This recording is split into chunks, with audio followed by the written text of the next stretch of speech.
What's happening, everybody? Welcome to another episode here, the Side Guys Football Forum. I'm one of your co-hosts on the side, joined as always by my good friend, my good buddy, the other half of the Side Guys, Mr. Tad the Side. And Tad, we're in week 11. It's crazy to think that we're close to the end of the regular season. The Chiefs still have not lost. Yeah, because they're lucky. No, because they're lucky. We're just... I think I texted a bunch of people after that game of them winning with the blocked field goal. I was like, they made some sort of deal with Satan, right? That's pretty much what's happening right now.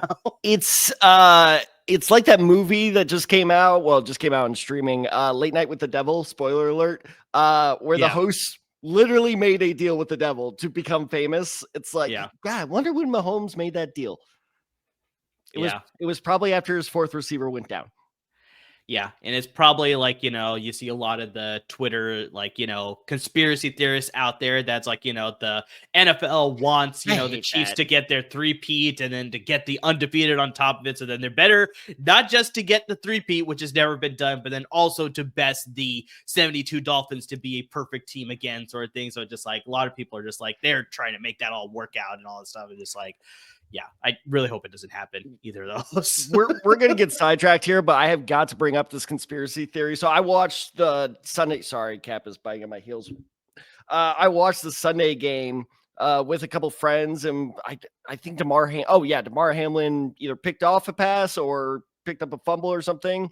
So we're talking about the Damar Hamlin comeback player of the year thing, and my friends are convinced that Vegas convinced the voters to not let Damar Hamlin win, so that Vegas to go for Joe Flacco, so that they comeback player of the year. Yes, exactly. So that they would go. And so I was asking them, I was like, you think that Vegas called 40, 50 sports writers and convinced them not to vote for Damar Hamlin? They would 100% believe that's a thing.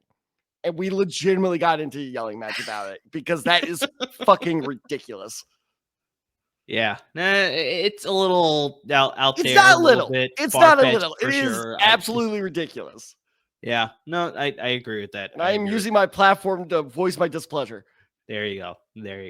But Tad, something that we don't have displeasure with, and that is our great sponsors at Underdog Fantasy. Because you could bet on, they don't do the season awards, but they definitely do all the games in the NFL, the NBA is going on right now. We have the Emirates Cup, which is tipping off on Tuesday. In case you don't know what the Emirates Cup, that is the mid-season tournament for the NBA, which has started last year. They have sponsorship now. I didn't know that. Exactly, they have sponsorship now, so that will be starting on Tuesday. We got the NHL is going on right now.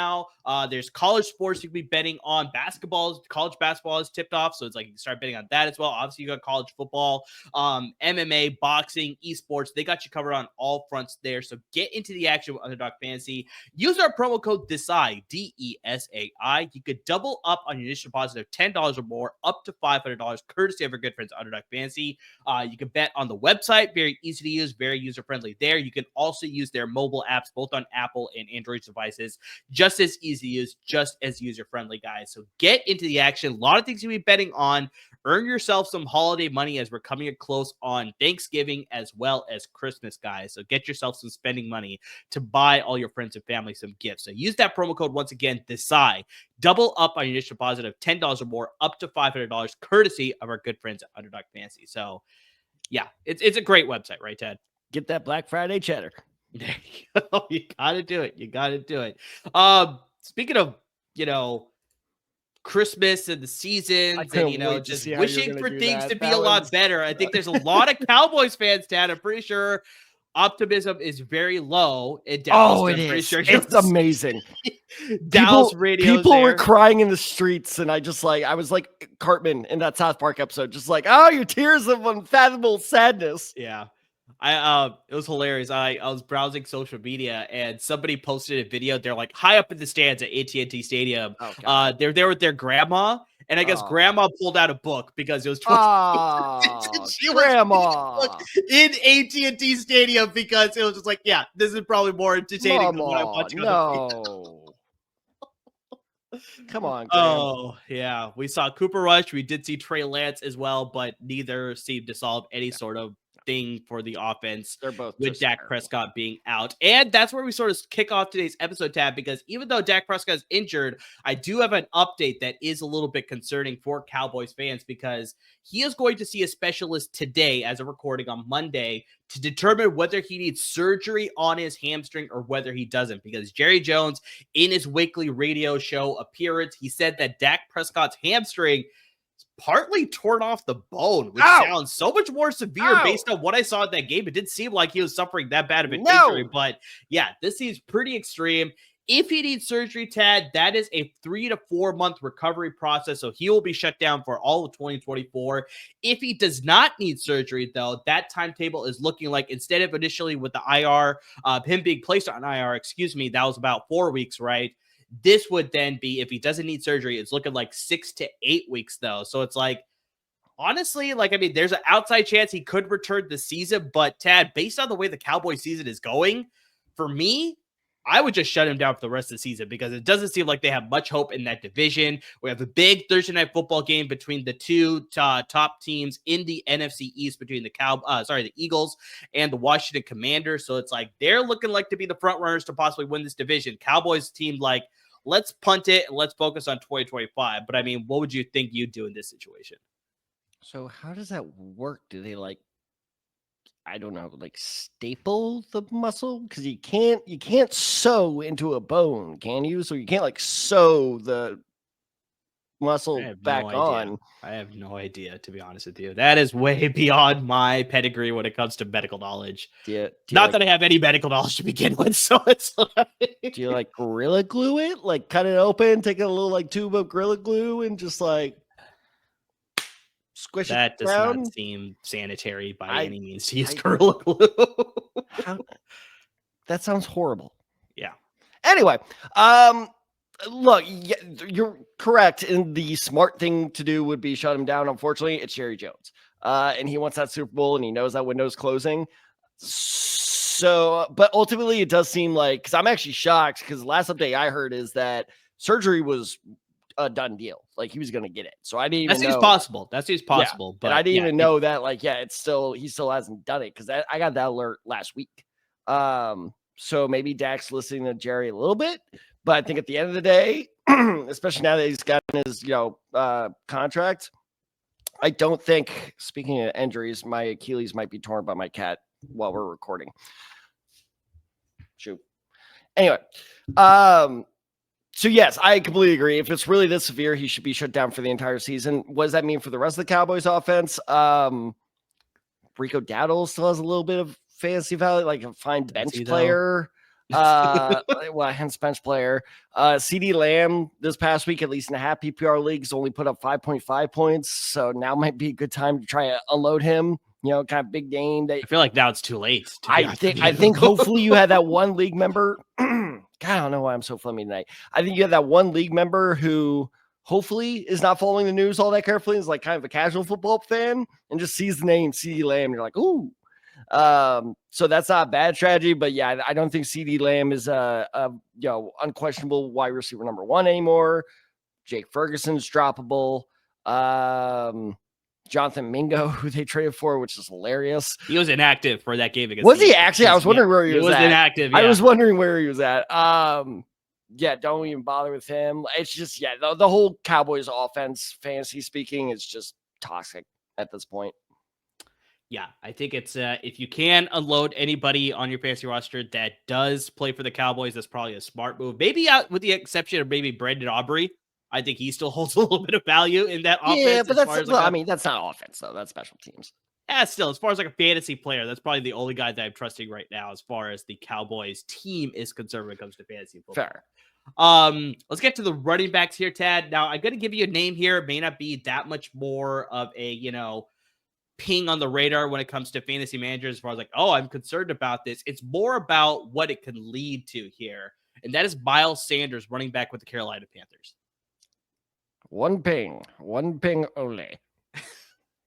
So in the last international game of the year, Sanders injured himself in the second quarter against the New York Giants. He was carted off the field with a reported ankle/foot injury, did not return to the game. The injury could be, this is actually pretty interesting, Tad. So looks like a lot of people are complaining that the field conditions at Allianz Arena in Germany, the field conditions were very poor. And this was actually a complaint that they had 2 years ago when a game between the Tampa Bay Buccaneers and the Seattle Seahawks also happened, and they had a lot of complaints about the field conditions as well. So you have to expect that the NFL will look into this to possibly, whether they play future games in Allianz Arena.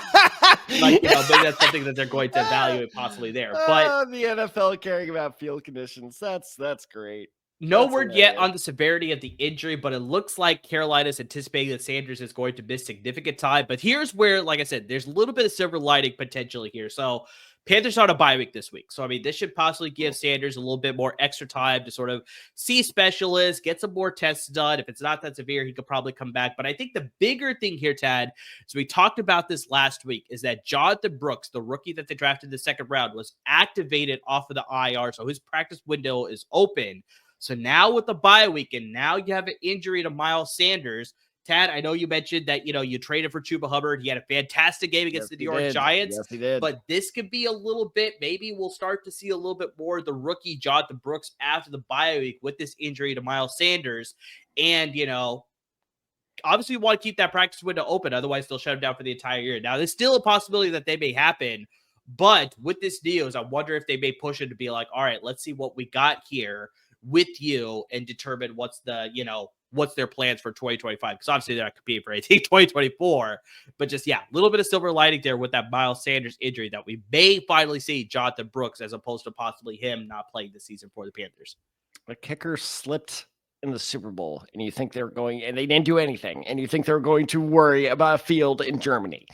Yeah, I know, but Not something to consider. Yeah, I mean, I'm just going to repeat it, like you say, exactly what you and I said last week of I'm not that worried about Jonathan Brooks eating up into Hubbard's fantasy value, because I do think they're going to take a Jahmyr Gibbs, David Montgomery type of approach to this, with, obviously Brooks being the Gibbs of the group and Montgomery or Hubbard being the Montgomery of the group.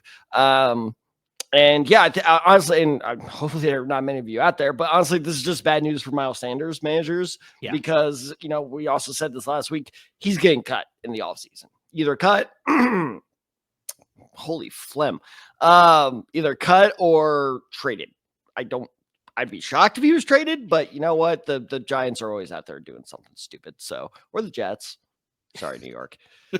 My point being is, I think that the biggest thing here is, if I'm a Jonathan Brooks manager and you've held on to him all season, and I'm a little worried about how well Hubbard's doing, not that we're ever happy somebody gets hurt, but the Miles Sanders injury does open up some interesting opportunities for Brooks. Tad, under Jonathan Brooks. Brooks, okay. Tad, over under 40 season carries for Miles Sanders. Oh, like this season? Mm-hmm. Under. Yeah, it is at 38. So that tells you just how much he was involved in this offense. So, I definitely think I traded for Hubbard, because that dude's a workhorse, man. He is. All right, Tal, let's get to another running back here. Let's get to Aaron Jones of the Minnesota Vikings. So he took a big hit to the ribs in the third quarter in that game against the Jacksonville Jaguars. He went to the sideline. He was being evaluated in the blue medical tent. He was later then carted to the locker room to get x-rays done. Didn't seem like it was anything serious. He came back to the sideline. He was seeing like trying to make some cuts and try to gut it out to see whether he could come back and play. He eventually did return in the fourth quarter, was able to finish out the game, but he didn't really amount to much after that injury. Cam Akers did take the spot of Aaron Jones when he was getting work done on, getting the x-rays and being evaluated in the blue medical tent. But this shouldn't be a situation where Aaron Jones is going to miss any time. Head coach Kevin O'Connell said he probably got the wind knocked out of him. So it doesn't seem like it's anything serious, but it is something to monitor as we go through the practice week this week for the Minnesota Vikings, because in case Aaron Jones does have to miss any time, Cam Akers would be the guy that would step up to replace him in that offense there. But as of right now, there's nothing to worry about, but just something to sort of monitor as we go through the week here in week 11. So, Tad, let's get to the same game, though. Let's get to the other sideline. Tank Bigsby, running back with the Jacksonville Jaguars. So heading into week 10, he was limited in practice with an ankle injury, and then he ended up hurting it early in that game against the Minnesota Vikings. He left on the very first offensive drive for the Jacksonville Jaguars. He was then returned at the end of the first quarter. So he came back very quickly too. So it wasn't anything too serious. But here's the big thing is that he returned, but he was very limited as far as his role. He ended up only having 2 carries on the entire game. And so that sort of speaks to the fact that the Jaguars also that was a rainy game too. That was a run heavy game. Jaguars only had 18 carries in that entire game, though. So I think they're very limited, obviously, with Mac Jones under center, too. Like, maybe that played a factor as well. But the big thing here is that it's nice that the Jaguars sort of are in this situation because, yes, Tank Bigsby has been great this season, but obviously they drafted Travis Etienne in the first round for a reason. It's like they have a very quality running back that in case Tank Bigsby can't play, Etienne can sort of step in and fill that role for them. And this is actually pretty interesting, Tab, because you talked about it being a very run-heavy game. Jacksonville may have to be forced to go in that direction because there was news that came out from Trevor Lawrence camp here that he suffered a shoulder injury in that game against the Philadelphia Eagles a couple of weeks ago. He did not play this past weekend against the Vikings, deal with that shoulder injury. People are saying that this injury could be more severe than they initially had thought, and he may have to be shut down for the rest of the year. If that's the case, they obviously will be going with Mac Jones for the rest of the season, and they may then have to go with a run-first approach with Tank Bigsby and Travis Etienne, whoever is healthy for them at that time, right? But yeah, this could be actually a very significant injury if Bigsby has to miss any time, because then it'll just be Travis Etienne, and how much can you rely on him, especially with Mac Jones under center now, potentially for the foreseeable future, because the severity of Trevor Lawrence's injury, Trevor Travis, I was getting it. The severity of Lawrence's shoulder, that's probably the best way to do it, is seemingly more severe than initially thought. So I mean, that's the Trevor Lawrence. I mean, you're breaking news to me. So that Trevor Lawrence news, I mean, that's a real punch to the jaw for the Jaguars. And then you add it on top of, the bad news or the unfortunate news with Tank Bigsby. That's a real haymaker as well. And yeah, at this point, you just got to wonder when they're just going to call it a knockout. Yeah, their season just took an uppercut, didn't it? Damn it! That's a good one. That was good. No, that was well done. Damn it! Yeah. For those of you who get that reference, well done. But yeah, unfortunately, I mean, the Jaguars weren't competing for anything anyway. To be fair, it wasn't much of an uppercut. It was more of a side swing. Yeah, but okay, I'll allow it.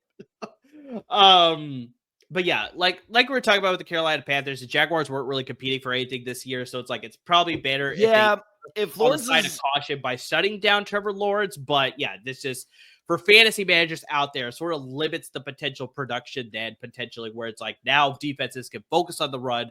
They don't have to be concerned about, Mac Jones. This sort of limits the fantasy potential for Brian Thomas Jr. fantasy managers, Evan Ingram. If you have Gabe Davis for some reason, that limits his potential too. So it's just like, yeah, I think it just hurts the passing game for sure. And then in conjunction, the running game will then probably suffer as well.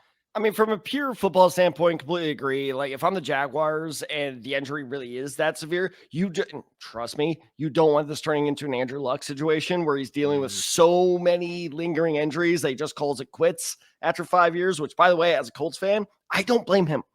I was upset with that. People always ask me, they're like, oh, were you pissed at him? No, I was pissed at the situation, not with him. Like, not at all with him, because I totally understood.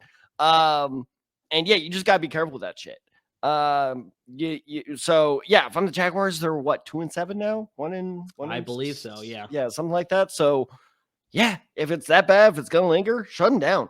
Like, you're playing for nothing at this point, except for the first overall. That's why I was cracking up at the Giants Panthers game, because the whole time I'm like, I think if I'm a fan, I kind of want to lose this game. Yeah, a little bit. It's like, give me the draft pick. Like, it felt like a game for the first overall pick. Because with that win, Carolina and New York are tied with the same record now. And they're also now tied with the Jacksonville Jaguars because they all have 2 wins apiece. And so it's like, yeah, there's a very, very interesting race to get to that first overall pick as we get shut them down. But I'm glad you brought up Brian Thomas Jr. because it's the same advice I had with CeeDee Lamb, but this one should be easier because his production hasn't dropped off as much. And like I said with Murr, I don't think a whole lot of people know about this Trevor Lawrence news until this video comes out. luckily I don't have him in my league, so that's why I'm saying this would be a very good time to be that, deceitful bastard in your league and unload Brian Thomas Jr. because that's a pretty interesting name that I think a lot of people are going to like. And plus, on top of everything else, I think his production will still, like, if you need to convince the person to accept the trade, I think his production will still be good, but just not nearly where it was at. Agree with that 100%. Last 2 injuries, Tad. We got 2 big name tight ends on the injury report to report this week. Let's start with the Buffalo Bills and Dalton. Do we have to? Son of a bitch. I will tell you the most annoying thing about this. Do you know what number? And for those of you wondering why I'm so fired up about this, Dawson Knox is my starting tight end in my main league. And of course, I hope he gets better. I thoughts and prayers, buddy. What number does Dawson Knox wear? I think he's 88. That is my point exactly. No. Or shit, Dawson Knox. Sorry, you're all right. What number does Dalton Kincaid wear? 86. That's not fair. Because when one of them catches a pass, and they're both hulking big white dudes, so when one of them catches, I've been doing this all season. I traded for Kincaid like 4 weeks ago. And every time a big hulking white dude catches a pass down the field, I'm like, Kincaid, stand up, 88. Damn it. Yeah. This isn't college football where like the tight ends are wearing number 13 and the wide receivers are wearing number 80. They are allowed to now. They are allowed to now, but we're still like the tight ends. I think more traditional. We're not going to see it as much. All game long before I got the injury update, I just kept seeing 88 with the damn ball. Yeah. But he injured his knee late in the first quarter in the game against your Indianapolis Colts. He landed hard on his knee and was taken out of the game to be evaluated. Kincaid was seen wearing a brace on the sideline, and he was telling reporters that he felt he probably could have returned to that game, but he didn't feel comfortable protecting the knee enough. They have to because they were just fucking rolling all over us with any weapon they chose. That's besides the point, but just overall, he felt that he didn't think he could protect his knee enough that it could possibly lead to a more severe injury. So he ended up removing himself from the game voluntarily. He's not sure about the extent of the injury just yet. But here's the big thing, Tad, because they have a very big game this coming weekend against the undefeated Kansas City Chiefs. So you need all hands on deck to possibly beat them because Denver looked like they had them gone there, but a blocked field goal led to them staying undefeated here. But I think it's also more significant, Tad, because they're dealing with injuries in their wide receiver room. Amari Cooper has missed the past 2 games after being traded to Buffalo.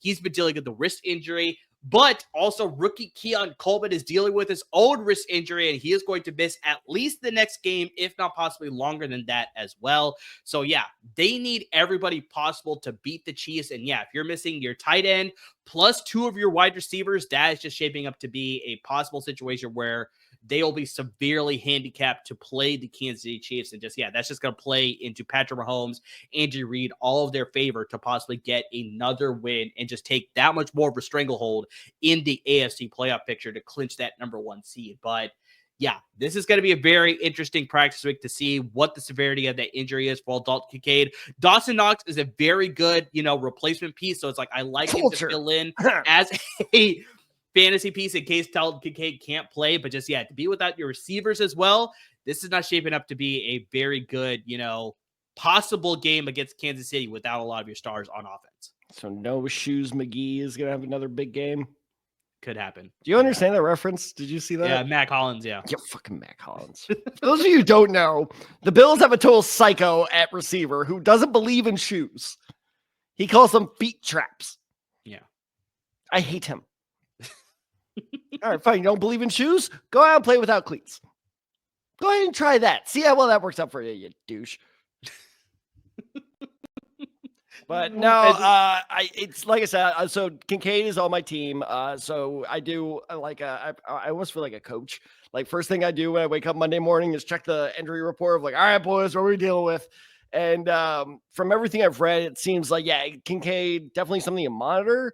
But McDermott and the Bills have kind of put out a statement being like, we think he should be good to go. So I wouldn't hit the panic button if you're a Kincaid manager like myself. It's still early in the week. It's definitely worth monitoring. If he has not practiced at all by Thursday, hit the panic button. We need to find a backup plan. Got it.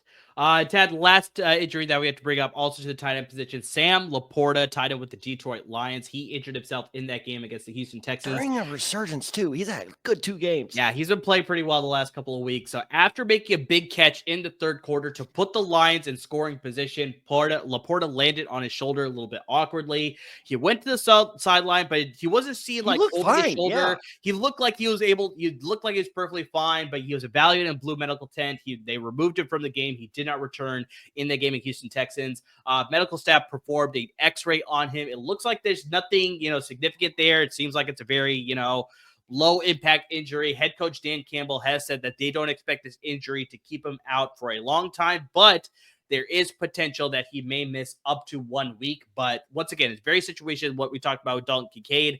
Monitor all week long. We could possibly see him play this weekend, but Tad, they're playing the Jacksonville Jaguars this week, who we just talked about will be with Mac Jones, possibly be without Tank Bixby. I don't know if they'll need him in that game, so maybe as a little bit of a cautionary sort of situation there, they'll hold out Sam LaPorta, just be like, you don't need you this week. I think just take it easy, relax, consider another bye week for yourself, and come back for us in week 12 when we get easier for the later half of the season there. But if you're a LaPorta fantasy manager, just keep an eye on that because, yeah, there may be a chance that he may not be able to suit up in week 11 against the Jacksonville Jaguars. It's like Spider-Man in Civil War when he's like, no, I'm fine. No, I'm not. No, I'm not. Okay, I'll just lay down here and rest. Exactly.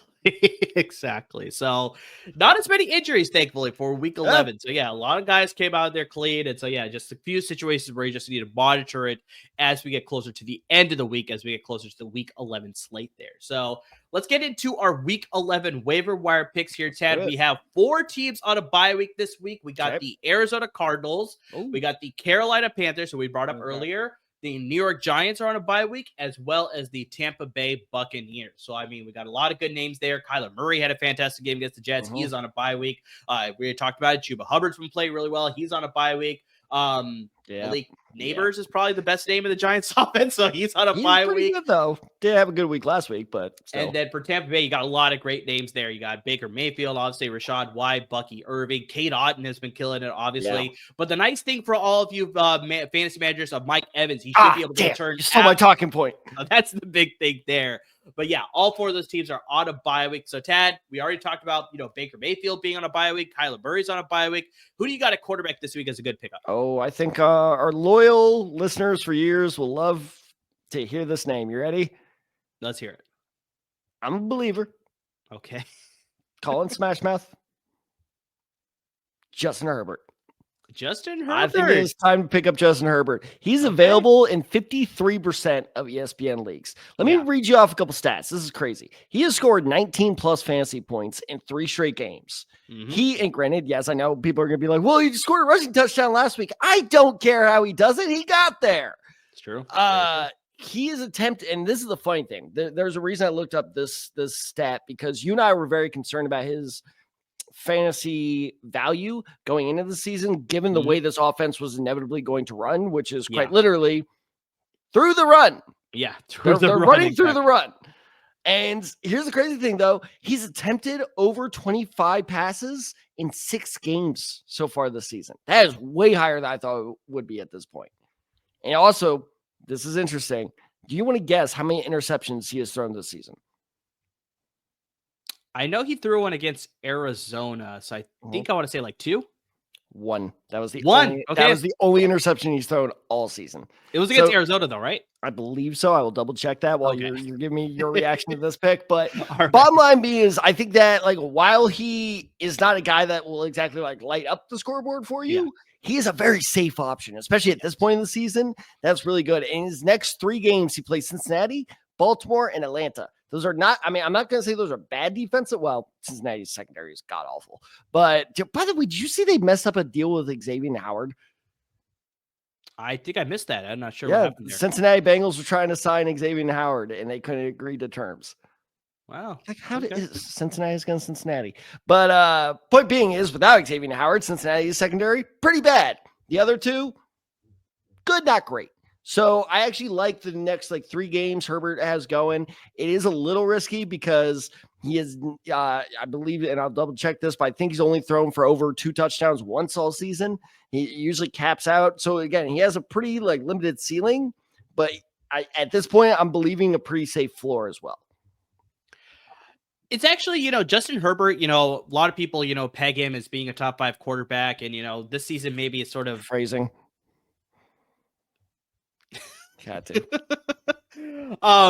He was always careful with the football. Like, that was the one thing about him is like a lot of people, like, he's not the gunslinger that Matt Stafford is or Baker Mayfield. It's like definitely not like Jameis Winston. He's definitely a very good quarterback, but he was always very careful with the football. And then now in this style of offense, it just sort of accentuates that fact that just like, yeah, this guy's not going to throw the ball into situations where the defense is going to have a chance to commit a turnover. So he's very careful with it. His touchdown numbers, unfortunately, take a hit because of the offense that he's in, but he's still a guy that's like, especially on a bye week where you need to find a replacement, it's like he's probably the best of the bunch out there on the waiver wire. No, you're right. He's very careful with football. He only throws picks to the most elite of defenses, including the Carolina Panthers. The Carolina Panthers picked him up. Okay, wow. But his only pick of the season, and also I was actually mistaken. He has not thrown for 3 touchdowns at all this season. Yeah. So that's unfortunately where the limitation is there. But yeah, like you said, he rushed in for a touchdown this past week. So he also threw for one. So he's still got that mobility, guys. So yeah, I like him as a good streaming option. 19 plus points, 3 straight weeks. I can see a good duel between him and Burrow this coming week. I can see that happening for sure.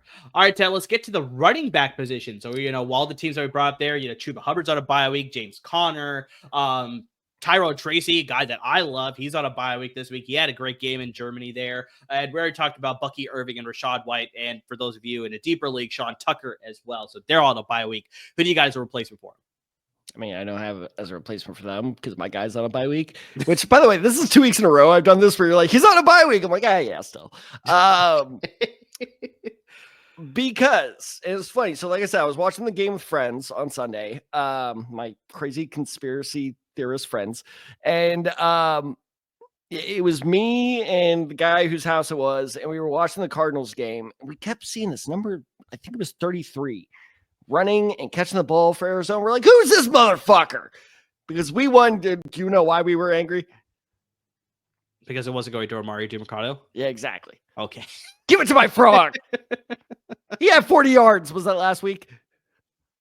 He had a long touchdown 2 weeks ago. Yeah, I can't remember how long it was against the Bears, but yes. Yeah. Anyway, so I was like, who is this motherfucker stealing, touches from my precious horned frog? Yeah, I know, because it was, I believe, if I'm not mistaken, it was your top-rated draft. It was my top-rated. Exactly. Because as soon as I was like, I pull up his name, I was like, God damn, this sounds so familiar. And then I was like, why does that sound so familiar? And I looked up his Wikipedia. I saw where he went to school. I'm like, that's it. I'm like, hey, that's exactly because Murr was drooling over this guy. It was Trey Benson out of Florida State, their third-round pick. And look, credit where it's due, buddy. He did look damn good. He does look good. He's had over 8 touches in the last 2 games. So unfortunately, this literally hurts me to say, but I think he's better than DiMercado. I think he is. And it's looking like the Arizona Cardinals. It's a different style of running back. That's all it is. It right? is. Like, it is. I still love DiMercado, but DiMercado has promise. But I think that Benson's is closer, is a style more similar to James Conner, which is why he's kind of taken over. Yeah. And like I said, 8+ touches in the last 2 games. And get this, 8+ fantasy points in the last 2 games. More if you're full PPR. So I think that, look, this running back waiver wire pool is very shallow at this point.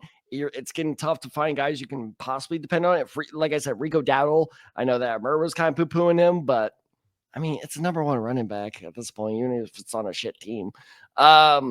But I think that you could do a lot worse than Trey Benson, especially because, and we were kind of doing this last week as well with Ray Davis. Where the hell did he go, by the way? He got totally just wiped off the game plan. But anyway, if James Conner goes down, of course, we're not hoping he goes down, but if he goes down, oh my God, Benson's value just skyrockets immediately because James Conner right now is the 12th ranked fantasy running back. So Benson, like we said, with a similar style of play, steps in there. It's not bad speculative ad, is what I'm trying to say. Yeah, unfortunately, just the way the See, modern this is why we need the Jim Cramer button. Speculative ad. We need a button for that.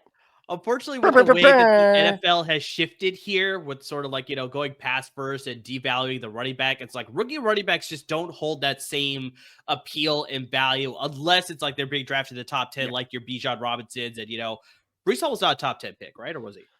No, he was, I don't even think he was a first round pick. I think he was second or first third. round pick. Wow. Okay. No. All right. I'm on it. You talk. But just regardless, just like they get blocked by starting running backs. It's like the teams are thinking about the future. So it's like, yeah, the Arizona Cardinals had James Conner. They're like, we need to think about the insurance plan once James Conner moves on. He's getting up there in years. If he gets hurt, just like Tad said, it's like Trey Benson could come in and fill it. But it's like his immediacy as far as him being an impact right now is just, it's going to be so limited. And so, yeah, this is very much a situation where it's like until James Conner is no longer the starting running back for the Arizona Cardinals, whether that's through injury, whether it's through eventually he moves on in a future offseason, Trey Benson holds, unfortunately, very little value. But yeah, I think we're starting to see as we get later in the season here, we need to keep all these players fresher as, Arizona's making a playoff push. Like, I mean, a lot of people didn't expect this, but they're definitely, the way they're coming out with some wins here, they're very much in the conversation to get a playoff spot here. So yeah, we could see a lot more Trey Benson mixed into the backfield here with the Arizona Cardinals. So yeah, I like this ad for sure. Breece Hall, second round pick in 2022. Wow. Okay. That just speaks more about like how running backs are devalued. That's crazy. Breece Hall at what college? Oh, that's Iowa State. Come on. Damn it. Him and Brock Purdy were teammates. Like that was trust me. I'm well aware. That was when they were kicking our ass in the Big 12. So that was been well established, especially when the Niners played the Jets earlier this year. Like there's they showed the video of like them meeting up. I remember when Breece Hall first started breaking out and people were like, who saw this coming? I'm on my couch like, yeah. Yeah, he ran for like 200 yards against the Horned Frogs. Yeah, I saw this coming from a mile away. So he was a cycle. Did they have another good receiver? Who's the good receiver from Iowa State back then? It wasn't Gabe Davis. He was UCF. Yeah, he was UCF. I'll look it up. Lazard. It was Lazard. That's who it was. Lazard. Okay, got it. Yeah. All right, Tad, I'm getting to the wide receiver position here. This Campbell, that I come to TCU. I'm excited by this. Sonny Dykes is trash. We're talking about the rookie Trey Benson, but we're gonna go with the rookie wide receiver here, and I'm going with Ricky Pearsall of my San Francisco 49ers. Of course you are. You douche. No, he did look good though. That dude, he did, and I mean, just fast. Coming I'm off. surprised he didn't outrun the bullet. Yeah. That's unfortunate, of course. He lived. It's fine to make that joke. Coming off the bye week, the Niners offense needed to reset, and they needed to figure out a plan at the receiver position opposite of Deebo Samuel. So, I mean, Brandon Ayuk is done for the year, obviously. So, whether that was going to be, Jawan Jennings, the rookie Ricky Pearsall, maybe they were going to play out, Ronnie Bell, whatever it is, they need to figure out a situation here.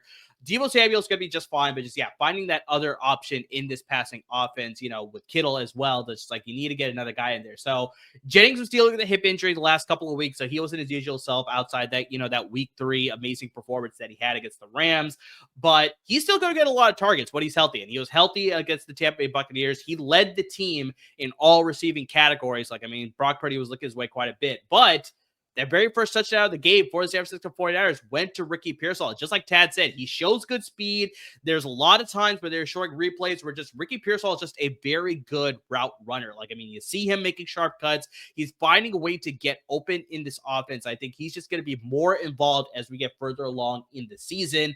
I just think that Kyle Shanahan is just going to find ways to get Pearsall the ball in this offense. So if you're Jawan Jennings fantasy manager, hang on to him. He's still very, very valuable for sure. But if perchance Ricky Pearsall, he's available in close to 60% of ESPN leagues right now, this is a chance to pick him up because I can see his target share going up and up and up. We've also seen, Deebo Samuel with them easing Christian McCaffrey back into the offense. Deebo Samuel's running a lot of balls from the backfield. So if they use him as a running back as well, that just gives more options for the Niners to have Pearsall, Jennings, and Deebo Samuel all on the field at the same time. That is just, figure out who you want to stop in this offense for opposing defenses. So that just gives Kyle Shanahan that many more options. But Pearsall's a guy you want to grab because I think he's just going to be featured in this offense going forward for sure. This is a move I agree with so much. I did it last week. There you go. Because I saw this coming. I absolutely saw this coming. And here's why I saw this coming is because I was really confused at the time when you guys drafted Pearsall in the first round. And I think we said it during our live cast. I was confused as well. which, by the way, you can go and check out on the You can go back and check it out. YouTube channel to see all our live reactions. Be like, he didn't want Latu, and now I love Latu. But at the time, I think I said these words to you: say goodbye to Ayuk. And I think even the 49ers drafted. Everybody was speculating that it was either Ayuk or Debo was going to get traded. And exactly. I do think that was the plan, and I think that, and that's what the entirety of August was filled with was where's Ayuk go, and I just don't think the market that they thought was August is the entire summer.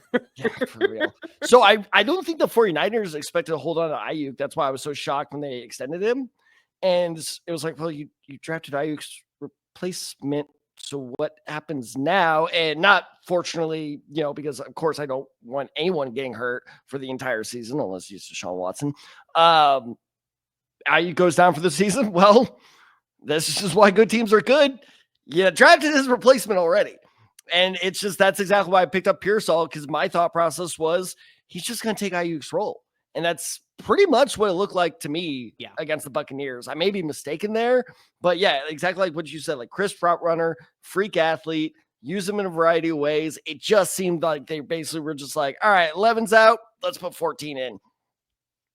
That's exactly what it is. So yeah, if he's still available out there, it's like I would go snatch him up, like for sure. He'll be a very good addition. Also, you never know when Deebo Samuel's going to just knock out the long snapper and get suspended. So that's a possibility as well. The heat of the moment. What a bitch move. Of all the people you go after the long snapper. Yeah. Be a man. Go after the punter. You don't want to mess with the Aussie, man. You don't want to mess with the Aussie. Kick you right in the gonads. All right, let's get to the tight end position here, Tad. I've got an interesting name for you, and that's Dalton Schultz of the Houston Texans as a guy that you want to pick up this week. So, fun fact, Ted, this is the first time that Dalton Schultz will be playing his former team in the Dallas Cowboys this weekend, because ever since he signed in Houston, he signed with them last season. They didn't play Dallas all of last year, and they're going to be playing Dallas this year. So while Nico Collins was activated off the IR, he did not play in that game against the Detroit Lions. I definitely think he'll obviously practice this week.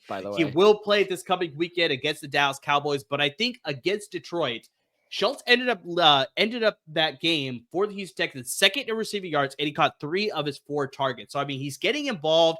I definitely think in a revenge game against the Dallas Cowboys, we already talked about how the Dallas Cowboys are kind of all of a shambles. We saw Philadelphia able to run up the score against them. They brought in their backups at the top of the 4th quarter. So it's like, yeah, this is a very good chance for Houston to get back on track. Losing a close one against Detroit, they definitely need to stay in the playoff hunt in the AFC as well. So, yeah, I can see Dalton Schultz getting involved with Nico Collins, with Tank Dell. With the touchdown, he has the highest fantasy points total this season with 9.6 in PPR leagues this past week against the Detroit Lions. That was his highest total of the season. I think he's very touchdown dependent, but I still like him against his former team. Like I said, they're having a hard time stopping anybody. So I could definitely see a lot of people in this Texas passing offense to get involved. Schultz is a streaming option. I like it a lot. Yeah, it's hard to imagine he would choke away this opportunity. I can't think that the Texans offense would, collapse or,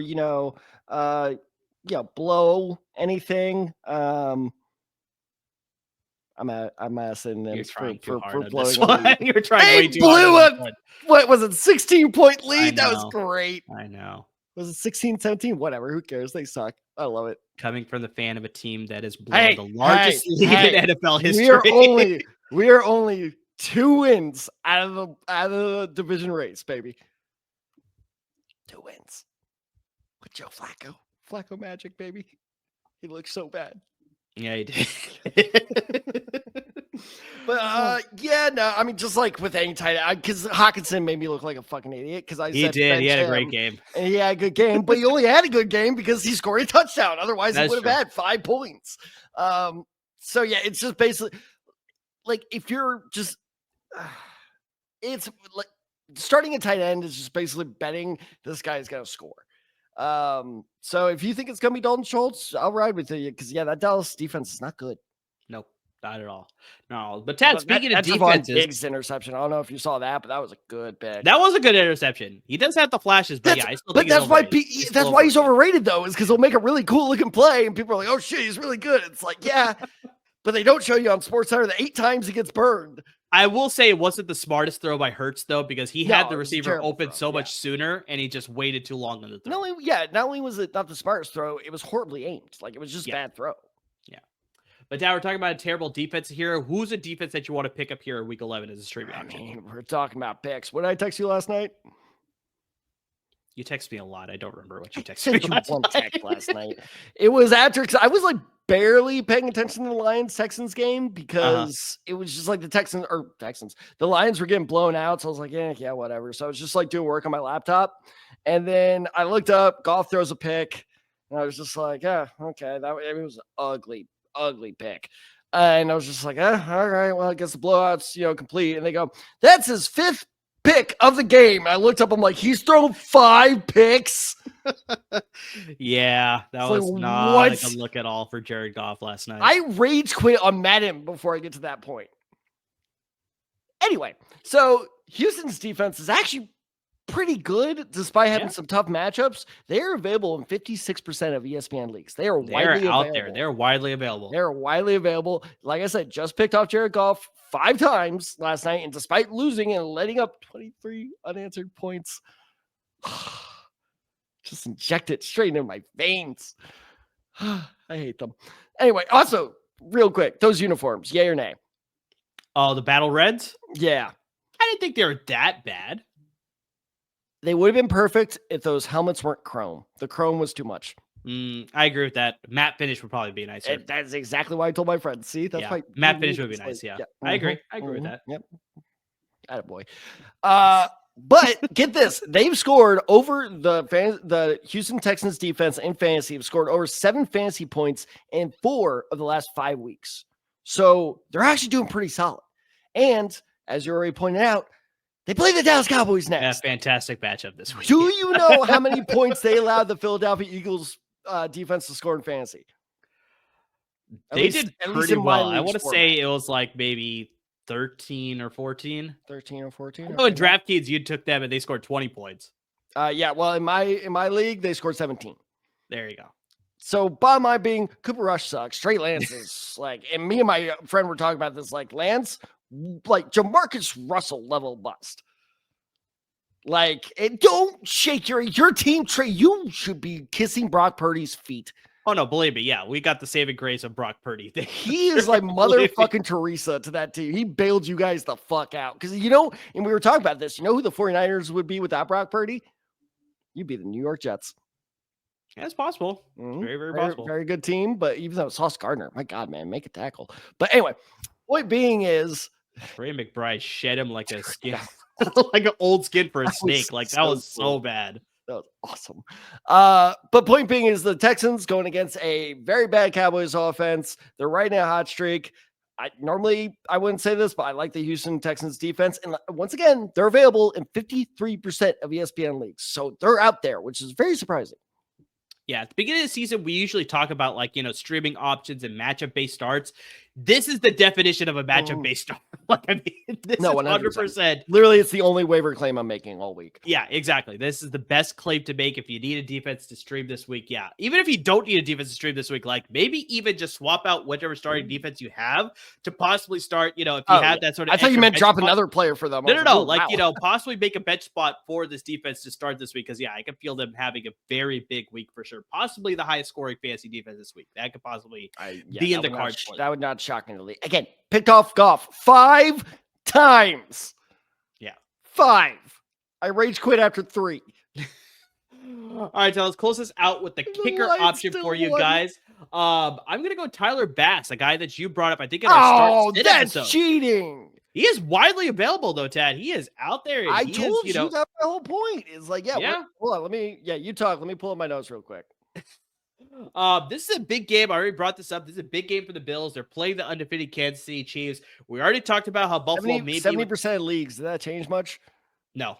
Wow. Yeah. He is out there. Listen to me, people, because he had. Well, I'm sure you're gonna list this off, but he did really well against my Colts. Unfortunately, yeah, and I mean, we already talked about earlier this episode that Buffalo could be without their key pieces in the passing offense, with Dalton, Kincaid possibly being out, Amari Cooper possibly being out. Keon Coleman's already confirmed to be out this week, so it's like, yeah, they may be very limited on offense, so they may be able to get far down the field, but they may have to settle for a lot of field goals against a very tough Kansas City defense.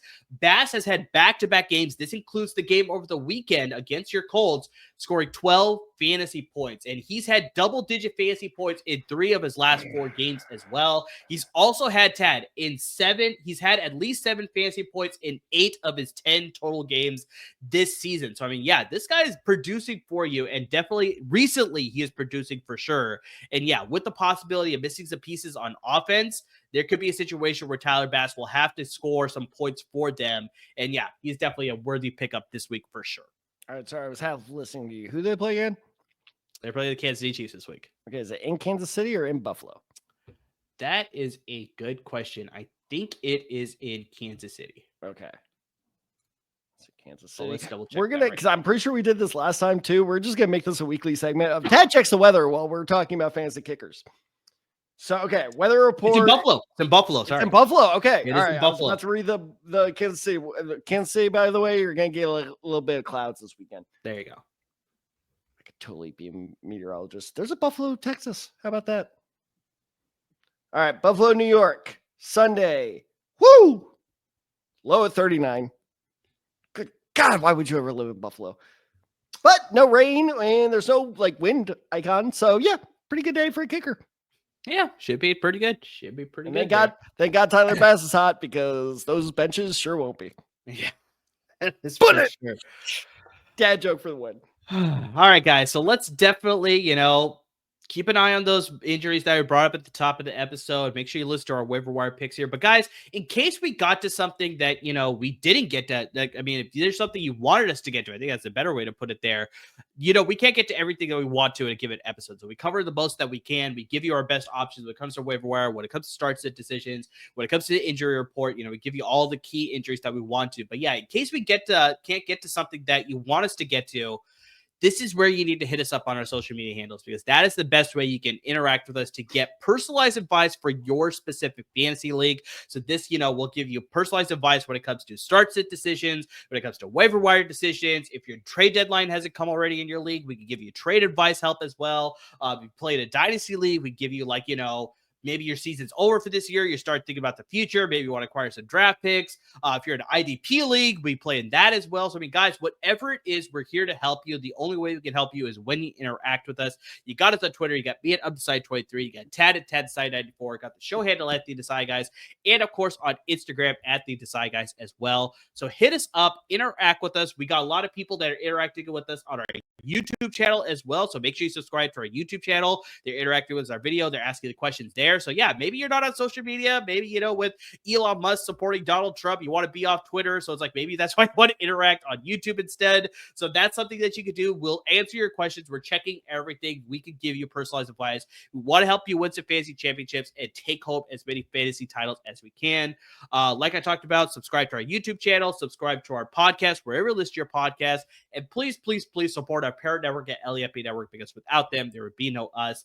They're giving you a lot of great content when it comes to the Rams and the Chargers. The Rams are playing as of right now in recording. They're playing the Miami Dolphins on Monday Night Football. So they're probably giving you a lot of great content after the game will be over. So you got that going on for the professional level, but they also cover the Bruins and the Trojans at the college football level. But Tad, we also got lots of great content, not just for football, but pretty soon we're going to be having content for the Clippers and the Lakers in the NBA season, as well as the MLB with the Los Angeles Angels and the Los Angeles Dodgers as well. So lots of great content coming from lots of great content producers about all LA sports there for sure, guys. But to everybody who's already interacted with us on social media, who's subscribed to our YouTube channel, who's subscribed to our podcast, who's interact with us through various means to get personalized fantasy football advice. Just anything and everything that you're doing to support the podcast, we really can't thank you enough. Dolphins up 7-0 end of the first. Who the hell is Malik Washington, and why is he vulturing H-An? I have no idea, but yeah, that's going to hurt you for sure. Stats, bio, 5'8", Jesus. Rookie out of Virginia. Did we scout him, Malik Washington? I don't think so. Yeah, I don't think so either. Which one of us had receivers? Neither of us, I think. I don't know. I don't remember. Okay, no, one of us definitely had receivers, which probably means it was me. Anyway. He was accurate. But speaking of draft coverage I know we're getting closer to, bowl season. So, and trust me, we are paying attention. State's going bowling. Yeah, have fun at the Potato Bowl, but doesn't matter. Where's TCU right now? They're not bowling yet, are they? No, yes, we are actually. We are confirmed to be bowling. Right. So yeah, but right now, you have fun at the Potato Bowl. I will be living it up at the Mayo Bowl. There you go. So we are, as you can tell, we are paying attention to college football. So we are keeping track of that. So if you would like to send in some draft questions as well, I'd be more than happy to answer that. Or a little less so, but he could still more than capable of doing so. Whenever Tad checks the notifications, that is, which will be a week later. Exactly. So, but in the meantime, Amara, speaking of college players, do you know who USC's leading rusher is this year? Is it Woody Marks? It is Woody Marks. That is impressive. Well done. I had to look that up. We have great USC coverage, so I mean, that answer came very easy. I'm about to get to that. Stop stepping on my read. So, do you know how many yards Woody Marks is averaging this year? Because it's honestly pretty incredible. I want to say 94.7. Well, I meant per carry. Oh, that would be incredible. That would be awesome. That would be insane. Like, why is he not the Heisman conversation? That's on rookie level right there. 4.7 per carry. Per carry, I'm probably going to say 6.2. You were close. 5.7. There you go. Okay. So he is having himself quite a year, even if the USC team kind of not. I don't know if you saw they lost against Washington. Yeah. But here's the whole thing. I look up all those stats. You know who doesn't have to look up all those stats? Our good friend, our good buddy, Al Rowe over at the Salute to Troy podcast, because despite a very tough season, he gives you the best information you could get for the USC Trojans. And the best part is it doesn't stop once the season's over. He keeps it going all year round. So if you're a diehard TCU, woo, Freudian slip there. Not TCU, if you're USC fan, USC. I mean, diehard TCU fans can tune in as well. But if you are a diehard USC fan, definitely, then tune in to that podcast. And if you're like me, where, Agatha all along just ended, I just watched the Penguin finale earlier today, which was really good, by the way. I'm just like, kind of sit there. I'm like, I want to talk to someone. I want to get someone's thoughts on this. Instantly, I jumped to YouTube and found LA Podfidential, hosted by Chauncey Talese. Unfortunately, he hasn't given me his thoughts on it yet. I'll probably message him after this and get his thoughts on it. But if you're like me and you're a pop culture fan and a football fan, there's no better podcast for you than LA Podfidential. You can find it. If you're subscribed to our podcast, they are all on all the same mediums we are. So be sure to check that out as well. And as always, guys, thank you so much for listening. Thank you so much for watching. And please stay safe, everyone.